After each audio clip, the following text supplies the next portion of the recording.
candidat Vincent Toby. Apparemment, ils ont fait rouge. Non, non, non.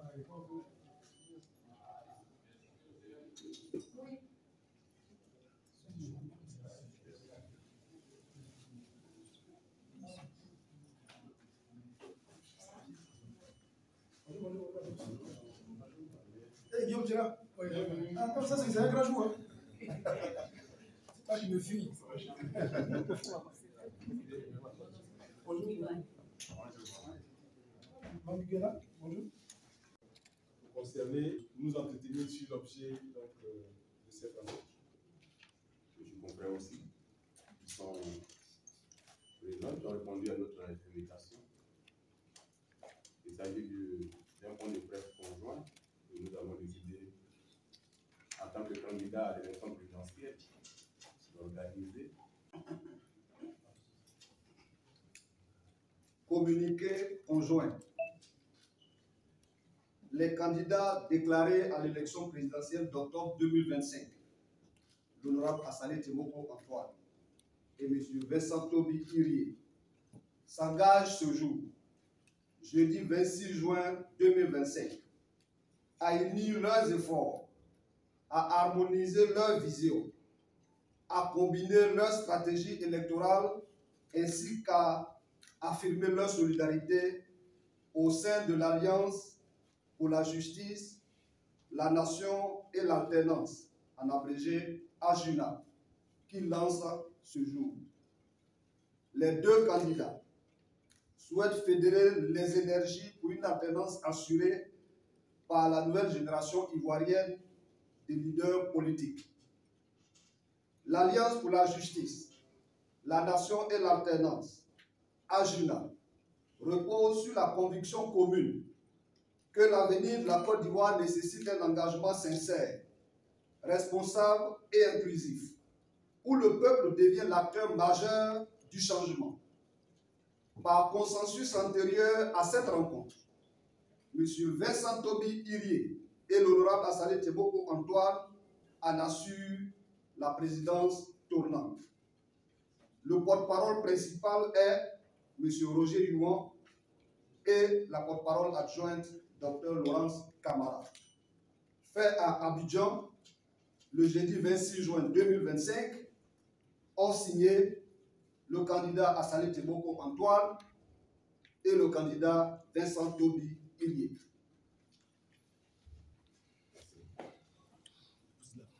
C'est la signature.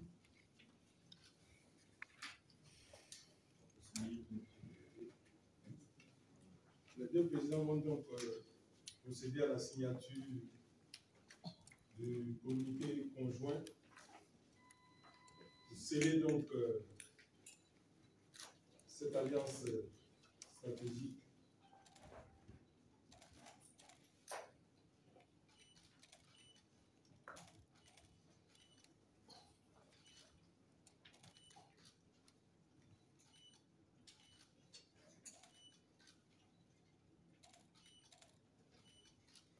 Communiqué signé. Ici. Ici. Bon, merci. Ok. Merci. Qu'ils ont prises et nous allons passer maintenant aux échanges avec la presse.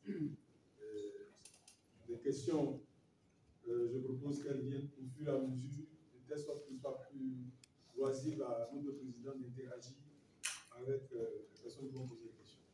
Merci. Vous levez la main, vous vous présentez, et puis ainsi de suite. Oui, madame. Oui, Julia Oudenin, pour France 24. Est-ce que la création de cette alliance signifie que vous aurez une candidature commune à l'élection présidentielle? Oui, nous mettons en place une alliance et le communiqué est clair à ce sujet. Nous allons combiner nos stratégies électorales. Nous avançons dans ce processus au sein de l'alliance, chacun à son niveau en tant qu'ADCI et nous en tant que candidat indépendant. Et donc, au fur et à mesure que nous avançons dans le processus, nous avons déjà prévu les passerelles et la mise en commun de nos efforts. Donc, vous serez situé sur cela dans quelques semaines. Mais nous sommes une alliance, nous avons le même objectif, nous avons la même vision, nous avons presque le même projet de société et nous évoluons dans la même direction. Oui, allez-y, monsieur le président. Voici, journaliste à RFI. J'aimerais savoir comment se fera, la première question de savoir comment se fera les alternances pour la présidentielle. À quel moment l'autre finit son mandat, passer la main à l'autre. Et nous savons qu'en Côte d'Ivoire, la plupart du temps, les alliances finissent par rompre ou bien à cause du manque de respect du contrat d'alliance. Est-ce que nous n'avons pas assisté à une rupture à cause du pouvoir? Écoutez, il faut nous donner le bénéfice de la bonne foi. C'est vrai que nous avons été habitués à des alliances qui ont volé en éclat, parce que très souvent, elles ont été conçues sur l'opportunisme. Et là, ce que nous faisons, ce n'est pas quelque chose qui a été décidé seulement hier. Ça fait plus d'un an que, de façon stratégique, nous avons travaillé. Un an et demi que, de façon stratégique, nous avons travaillé sur cette journée qui se réalise aujourd'hui. Et donc, nous pensons qu'il y a une convergence dans ce que nous faisons, il y a une convergence dans ce que nous disons, il y a une volonté réelle de faire les choses autrement, de participer à faire la politique autrement dans notre pays. Et donc, de ce point de vue-là, nous nous retrouvons sur le même plateau de discussion. Au-delà de ça, vous parlez de présidence tournante, ce n'est pas la présidence au niveau du sommet d'État, c'est au niveau de l'alliance que nous avons créée. Et nous sommes en convergence. Ça veut dire qu'on est à 4 mois des élections présidentielles. Et donc, ça veut dire que dans cette alliance-là, il peut y avoir des événements autour desquels un des membres du présidium est disponible, l'autre n'est pas disponible, et ainsi de suite. On tourne comme ça. Ça ne veut pas dire que, bon, il y a 2 mois à faire, puis l'autre, il y a 2 mois, d'autres, ce n'est pas comme ça. Nous sommes en convergence et nous travaillons en synergie sur ces questions-là. Et chaque fois que nous avons besoin, on ira soit ensemble, soit une personne, une autre. Nous, il y a ces événements. Voilà comment ça fonctionne. Merci, Eric Nova de Canal TV France. Alors, je voulais savoir, à 1 an et demi, combien de militants vous avez déjà à votre base pour cette alliance-là? Bon, je crois savoir que l'un des rares partis sur la planète Terre qui connaît le nom exact de ses militants, c'est le Parti communiste chinois. Même le Parti démocrate, le Parti républicain ou d'autres partis que vous connaissez n'ont pas le nom exact de militants. Mais c'est l'honorable Assalé Dimo l'a dit tout à l'heure. Nous travaillons sur la coalition. Nous avons une visée commune. Nous disons que malgré la présence très forte des blocs politiques qui se sont alternés au pouvoir pendant 65 ans, ces blocs politiques ne sont pas encore arrivés à un moment de notre histoire à captiver tout l'électorat inscrit sur les listes électorales. Et je prends toujours en exemple les dernières élections de Cap, il n'y a eu que 37% de taux de participation quand toutes les formations politiques ont été analysées. Et la question c'est où se trouvent les autres? Si ces partis étaient aussi forts, pourquoi le taux de participation est pratiquement jamais 50% de plus? Donc il y a une Côte d'Ivoire silencieuse qui ne va pas aux réunions, qui n'est pas sur les réseaux, qui ne veut pas d'activisme politique, mais qui aspire au changement. Et nous pensons d'abord prioritairement viser cette Côte d'Ivoire silencieuse. Maintenant, en termes de militants, vous savez que l'honorable Salih Tomoko est un élu, il est doublement élu. Et même s'il ajoute même la réélection au niveau de la députation, il est élu 3 fois. Et nous, on a exercé des fonctions territoriales sur une population de près de 7 millions d'habitants qui ne sont pas nos élus, nos électeurs. Mais nous, en tant que dans une organisation antérieure, les Côtes Nouvelles, nous avons sillonné la Côte d'Ivoire, nous avons énormément de populations. Et donc, nous parlons à cette masse silencieuse, à cette Côte d'Ivoire silencieuse, qui a de nouvelles aspirations. Et nous voulons être cette génération qui porte ces nouvelles aspirations par des valeurs, mais également par une vision pour mettre fin au cycle de conflit qui n'a que trop duré en Côte d'Ivoire. Prochaine question. Oui, vous présentez. Ismaël Ango, Radio de la Paix. Alors, quelle sera la prochaine étape après avoir créé cette alliance? Alors, dans le communiqué, vous avez dû voir que sur consensus antérieur, ça veut dire que là, c'est un communiqué que nous avons lu qui donne écho de l'alliance que nous avons décidé de mettre en place. prochaine étape, c'est de travailler sur les questions qui sont aujourd'hui les plus essentielles. Il y a le parrainage qui commence, il y a l'environnement électoral, il y a tout ce qui entoure l'organisation des élections, la prise de confiance qu'il y a entre les acteurs politiques et l'appareil qui organise les élections. Et donc, c'est faire en sorte que nous ayons une vue commune sur ces questions-là, chaque fois qu'elles vont être mises sur la table. Ça, c'est la première chose. La deuxième chose, éventuellement, une fois qu'on aura fini les parrainages et qu'on aura déposé les candidatures, nous allons voir avec l'évolution de la situation du pays par rapport à la convention que nous pourrons signer ultérieurement, quels sont les éléments sur lesquels nous allons travailler en synergie, porter la même voie, et puis bon, éventuellement, en fonction de ce qui va se passer sur le terrain, nous déciderons. C'est une alliance qui porte, comme il a dit, sur des visées communes, et éventuellement, en fonction de l'évolution de la situation politique, nous aviserons, nous agirons en conséquence. Et en complément de ce que dit l'honorable Saleh Timoko Antoine, tout part même de la base, parce que si les alliances sont fragiles, comme mon ami de Reflet TV l'a dit, c'est une réalité. Les alliances sont fragiles, ce n'est pas seulement en Côte d'Ivoire, mais c'est ailleurs. Le temps de quelques jours, quelques mois, le temps d'une élection, c'est la vie des alliances. Mais nous, on ne souhaite pas avoir ça parce que nous avons une relation fidèle depuis longtemps, professionnelle humaine, et on espère bâtir sur ça. Mais tout part de la vision. Et nous, ici, sur cette table, avons décidé dans notre programme de gouvernement que nous avons chacun de son côté, de mettre en priorité le social, de réconcilier les Ivoiriens avec eux-mêmes et de donner, comme nous le disions, de verser une arme dans le béton qui a été coulé, d'humaniser les politiques publiques pour que les citoyens ivoiriens profitent des fruits de la croissance, mais également qu'ils sentent la liberté d'aller et de venir et la stabilité démocratique. Et ça, c'est une base. On a environ 6 points de son côté comme du mien, où on a des points de convergence sur cette visée. Donc, en plus des éléments tactiques ou stratégiques qu'il a mentionnés, il y a également le projet pour l'avenir, si nous accédons au pouvoir. Prochaine question. Alors, 5 présentations de vos axes de votre programme de gouvernance pour la Côte d'Ivoire, de gouvernance pour la Côte d'Ivoire. Bon, je pense qu'on a déjà dit nous, hein, on a dit on aura l'opportunité de venir sur le programme de gouvernement. Vous aurez les documents qui seront amplement installés. Nous sommes pour l'instant dans le processus technique. Ben donc, c'est ça. C'est en quelque sorte juste pour informer de la mise en place de cette alliance stratégique que nous avons créée. Après, tous les éléments qui sont derrière cette alliance-là, vous les aurez en tout cas en nos portées.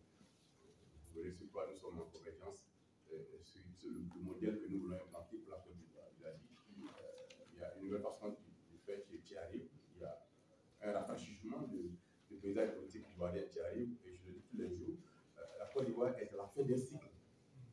À quelques bouts qu'on le prenne, nous sommes à la fin d'un cycle politique. Qui sont ceux qui arrivent après cette classe qui a commencé en 90 et qui est sur le chemin de sortir de la scène? D'où ils viennent, quel est leur parcours social, quel est leur projet pour la Côte d'Ivoire, quel est leur positionnement par rapport au problème des Ivoiriens. C'est ça que nous voulons mettre en place. Donc vous aurez en tant que porteur tous les éléments qui concourent à expliquer en profondeur ce projet. Ouais. Question suivante. Oui, madame. J'insiste encore un petit peu, mais pourquoi du coup ne pas proposer le développement de candidatures communes si vous avez des points de convergence, etc. Vous en êtes un petit peu, désolé. Je peux me lancer là-dessus. Allez-y. Il faut être extrêmement prudent.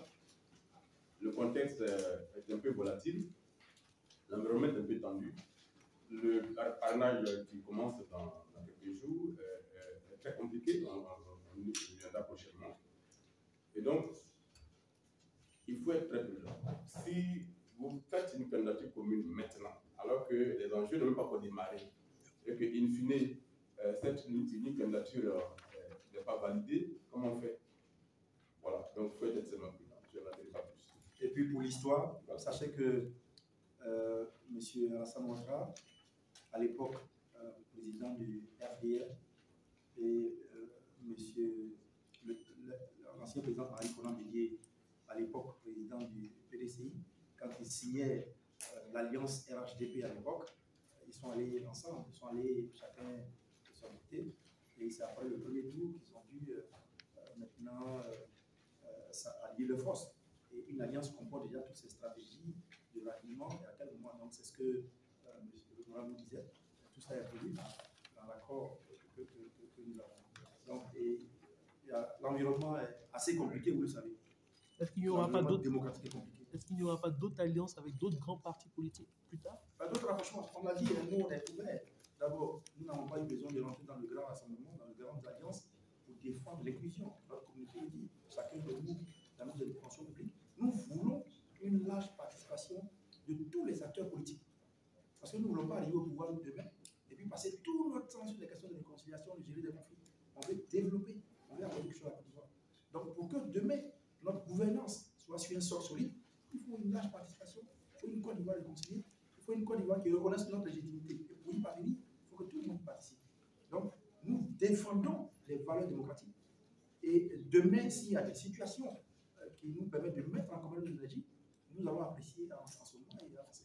Mais nous partageons les idées de la grande opposition dans ce sens. Tout à fait.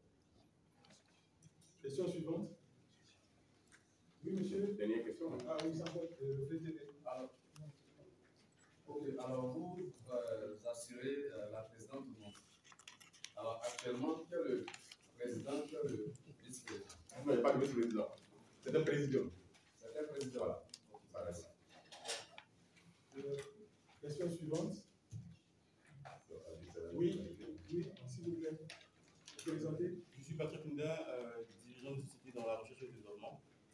Et ma question donc tient au fait que tout à l'heure, on a dit, au sein de l'Abidjan a dit qu'il a pris le cas du RDR et du PDCI dans le RAGP en 2010. Est-ce que vous avez déjà eu suffisamment de signaux verts disant que si vous partez avant de disperser au premier tour, vous avez une chance de votre deuxième tour? On n'a pas dit qu'on partait avant de disperser pour l'instant. On vous a dit tous les éléments de l'alliance vont venir au fur et à mesure que nous avançons. Nous avons une stratégie concertée. Nous parlons quand même, ça fait une dizaine d'années que nous parlons de questions diverses. Et ça fait pratiquement 2 ans que sur 1 an et demi que sur cette alliance, nous avons combinant même nos déclarations de candidature respectives, le temps de sortie, l'harmonisation de nos points de vue. Voilà, donc on a quand même une stratégie en interne pour un élu et également pour quelqu'un qui a travaillé sur des questions électorales. Nous avons une claire vision de notre mouvement et vous serez informés en temps de temps. Vous voulez forcément savoir si il y a ça que sera le candidat, vous allez le savoir. Non, mais 4 mois, c'est votre temps. Pourquoi vous mettez 4 mois comme une restriction ou une contrainte particulière? Nous, on sait pourquoi on est sorti à 4 mois. On sait ce qu'on a fait avant 4 mois. On sait ce qu'on fait après 4 mois. C'est une question de stratégie. En général, vous ne posez pas ces questions à des partis. Il y a des partis que je dis qui n'ont même pas encore déclaré leur candidat. Vous vous inquiétez pas. Et nous, qui sortons un peu avant, vous vous inquiétez de qui va partir. Je demande aussi à d'autres partis pourquoi à 4 mois des élections, il y a des partis qui n'ont pas encore de candidats. Ça ne s'achète pas. Maintenant, nous avons notre stratégie. Donc, soyez rassurés. Nous avons harmonisé notre point de vue, nous avançons. Vous verrez. Alors, avec la permission de notre président,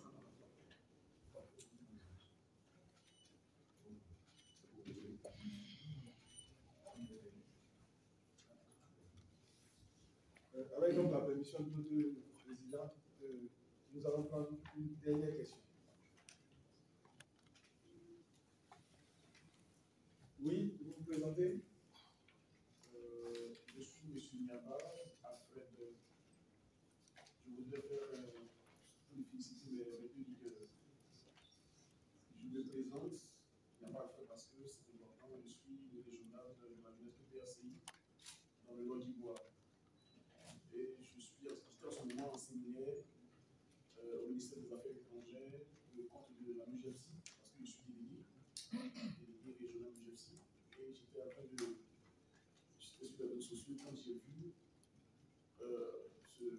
cette conférence de presse. Aussitôt, je donne permission pour le jour. Donc, je voulais sincèrement féliciter les deux leaders que moi j'adore personnellement. Nous vous suivons, la Côte d'Ivoire vous suit. Ça vous peut avoir la confiance des Ivoiriens. Seulement, je voudrais que la conviction avec laquelle vous marchez soit réelle, soit solide. Merci à vous. Merci beaucoup. Votre contribution. Bon. La confiance est terminée. Une question de nouveau réveil. Mais vraiment la toute dernière. Vous êtes où? Levez-vous, s'il vous plaît.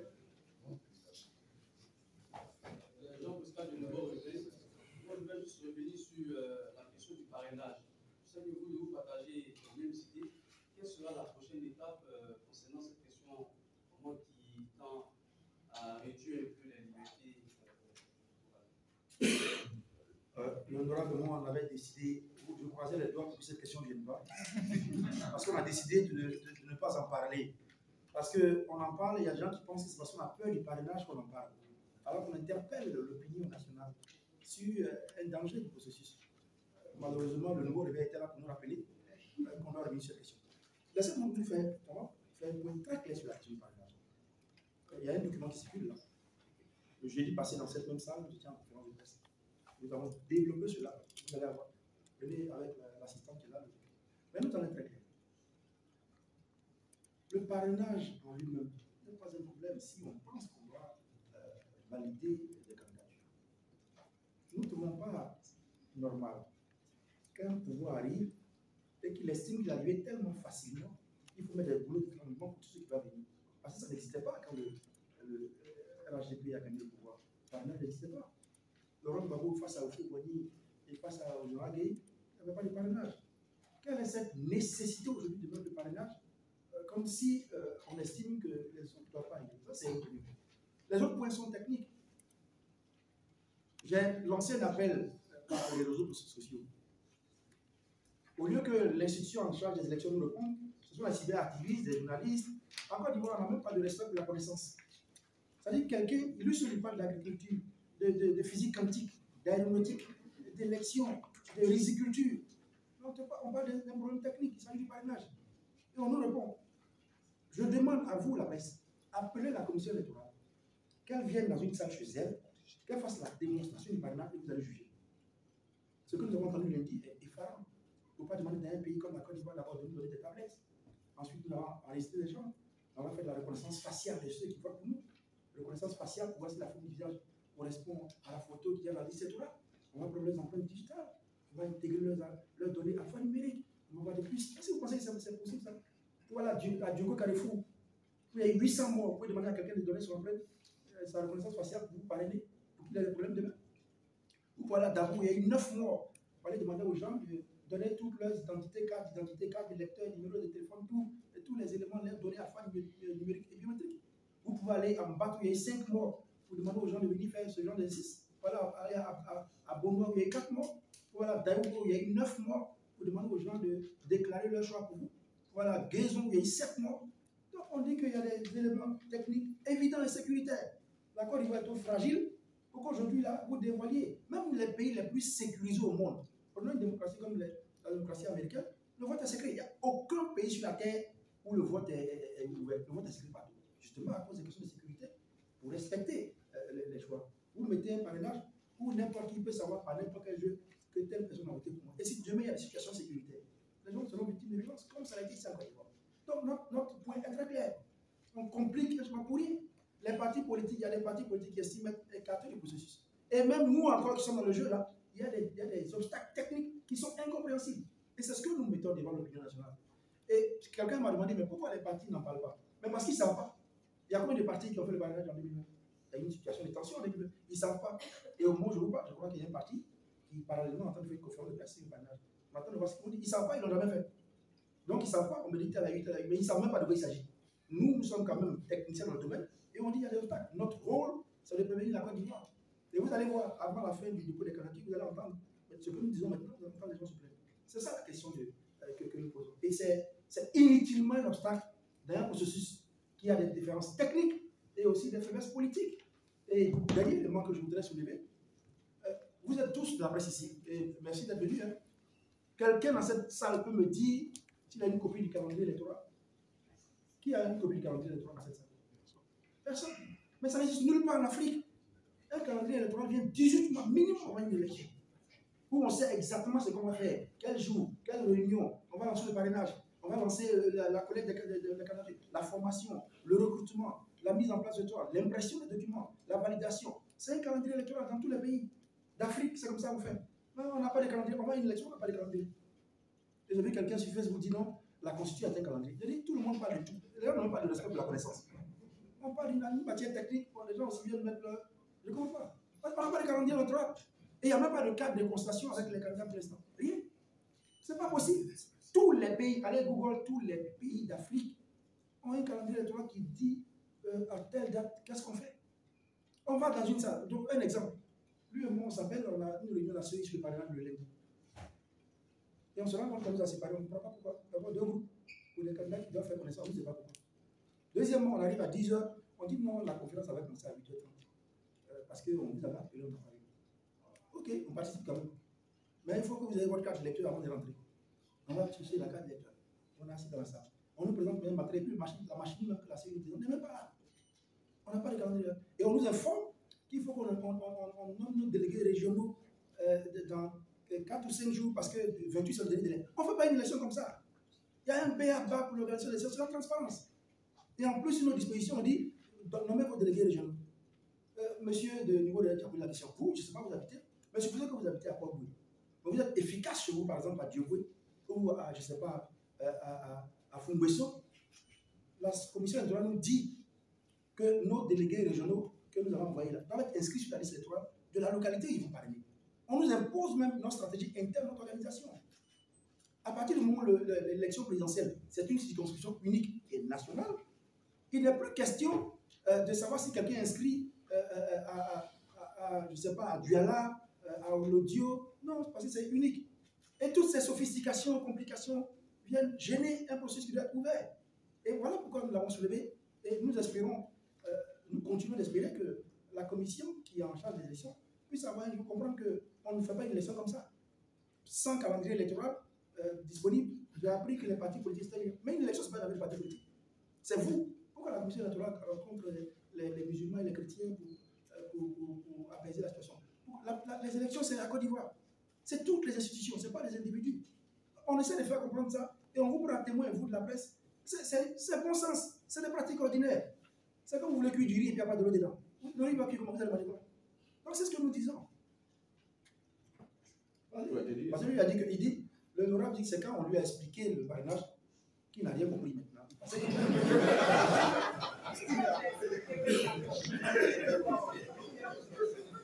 Non, mais je pense que en fait, c'est ça la question. Sur la question du parrainage, on n'entend pas beaucoup les grands partis parce qu'ils se prennent à l'abri de mauvaises surprises. Alors que tel que c'est organisé, effectivement, le contexte politique est trop tendu et ça risque de jouer beaucoup de mauvais tours sur le terrain. Donc, ça ne veut pas dire que nous avons peur du parrainage, ça ne veut pas dire que nous allons boycotter quoi que ce soit. Nous interpellons, nous appelons à ce qu'il y ait beaucoup plus de transparence. Voilà, techniquement, il a été expliqué. Voilà notre position là-dessus. Merci beaucoup à l'honorable Saleh Tiboukou Antoine et à Vincent Tobi pour cette déclaration conjointe. Cette conférence de presse est terminée. Mesdames et messieurs, merci pour votre présence et à très bientôt. Bonne journée à tous.